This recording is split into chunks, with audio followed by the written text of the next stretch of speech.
পড়ে, এই যে একটা কেজিতে আর একটা 6-এ।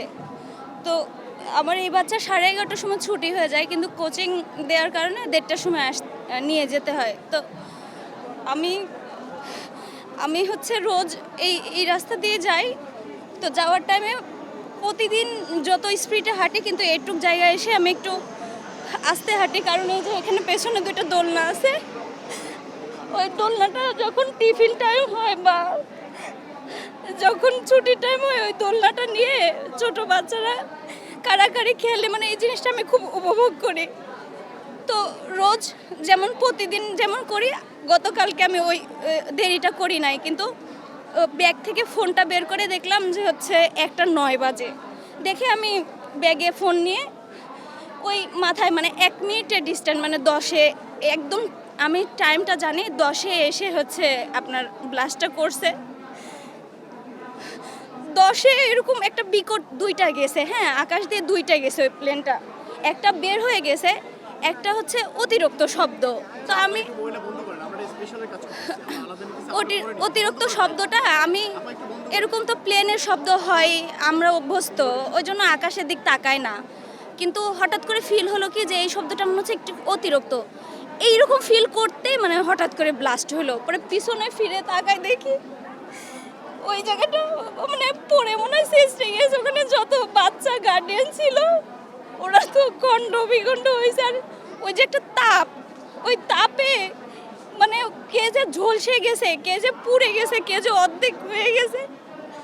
ওই দৃশ্যটা দেখে সর্বপ্রথম একটা ছেলে, আমি চিনি না, ওই ছেলেটাই সর্বপ্রথম বের হয়েছে একাই। মানে আমরা যে টেলিভিশনে দেখি যে জম্বি এমন হাতটা বের করে, ওনার ওই ছেলেটার কিচ্ছু নাই গায়ে, মানে চামড়া ঝুলতেছে। আর ও ওইখানে যে বাচ্চা কাচ্চা আছে বা ওই যাদের সাথে ওই ঘটনা হয়েছে, তারা মানে বুঝেই উঠতে পারেনি যে তাদের শরীরের সঙ্গে কি হলো।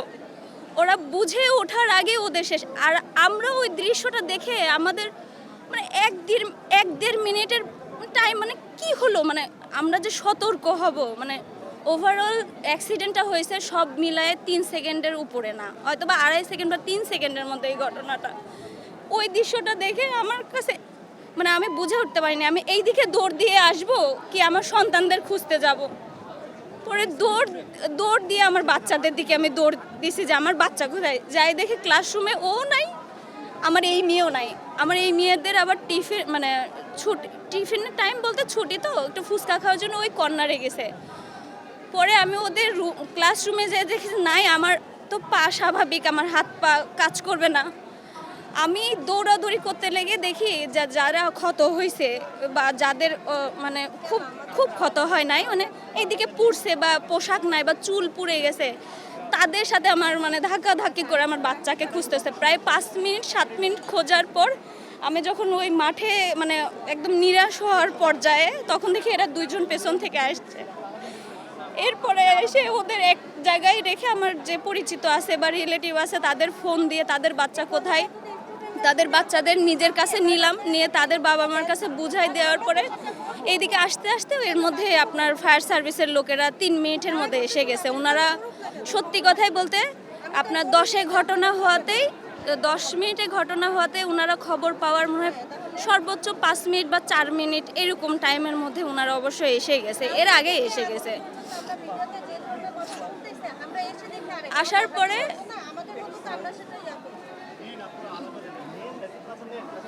পরে ওনারা খুবই দ্রুত কাজ করা যতখানি সম্ভব, তার মধ্যে যারা ওই যে 2 ভাগ হয়ে গেছে, মানে দেহের কলিজা বলেন বা যে পার্টি বের হয়ে গেছে, তার মধ্যে অনেক ফায়ার সার্ভিস বা ওনারা নিজেদের শার্ট খুলে, এর মধ্যে তো ধরেন ওনারা চলে আসলে আর আমাদের ভিড়তে দিবে না, আমরা সহযোগিতা করতে চাইলেও পারবো না। এটা আমরা মা বাবা বা জনগণ যতই বলি যে আমরা থাকলে অনেক কিছু করতে পারতাম, আসলে ওনারা অভিজ্ঞ লোক, ওনাদের দ্বারাই সম্ভব। আর সত্যি কথা বলতে ওনারা এগুলো দেখতে অভ্যস্ত, এই জন্য ওনাদের মন যত নরমে থাক, কাজটা কিন্তু ওনারা দ্রুত করবে। আর আমরা হচ্ছে মা বাবা, আমরা কিন্তু ইমোশনাল হইতেই অনেক ক্ষতি হয়ে যাবে, বুঝছেন। ওর মধ্যে অনেক ফায়ার সার্ভিসের মানুষেরা যারা ওনারা শক্ত, তারপর বাচ্চাদের ওই যে চিৎকার যে আঙ্কেল বা ওনাদের ইয়ে দেখে অনেকে কান্না করে ফেলছে যে বাবা আরেকটু। কিন্তু হাত ওই গ্রিলে ঝুলেই আছে, বডি খুলে পড়ে গেছে। এটা আমার টোটালি মানে আসলে হয়েছে কি, ফোনটা তো মানুষের যখন ঘটনা ঘটে ফোন টোন বের করতে কিন্তু 1-1.5 মিনিট লেগে যায়, কিন্তু প্রথম অবস্থায় যে চোখের দৃশ্য এটা কিন্তু কাউকে বলে বা বুঝায়ে কিন্তু বলা সম্ভব না যে আসলে কি হলো। এটা কিন্তু উল্লেখ করলেও হয়তো বা মানুষ বুঝবে না, কিন্তু মানে বুঝেই উঠতে পারলাম না, 3 সেকেন্ডেরও কম টাইম। কিন্তু আমার সবচেয়ে বেশি কষ্ট লাগছে আমি যাওয়ার সময় এখানে দোলনায় আমি 4টা বাচ্চা খেলতে দেখছি। আমার আমার সন্তান যদি ওই জায়গায় হতো আমি কি করতাম? আমার ওইসব বাবা মাকে আমরা কিভাবে সান্ত্বনা দিব? আর একদল হয়তো এসে বলবে অমুকের দোষ তমুকের দোষ, ভাই এই দোষের কারণে ওর দোষের কারণে। এটা যত নিকৃষ্ট মানুষই হোক তারা কি কখনো চাইবে যে ওটার ক্ষতি হয়ে যাক? বা এর দোষ ওর দোষ দিয়ে কোনো লাভ নাই, যার সন্তান গেছে যার গেছে তাদের দোষ দিয়েও লাভ নাই, কিছু দিয়েও লাভ নেই, তাদের সন্তান ফেরত আসবে না। কিছু কিছু বাচ্চা আছে ভাইয়া যাদের এতটুকু হাত, বুঝছেন, এই তালু টালু সহ ওই হাত এতটুকু। আর আমি বলতে পারবো না ভাইয়া, সরি।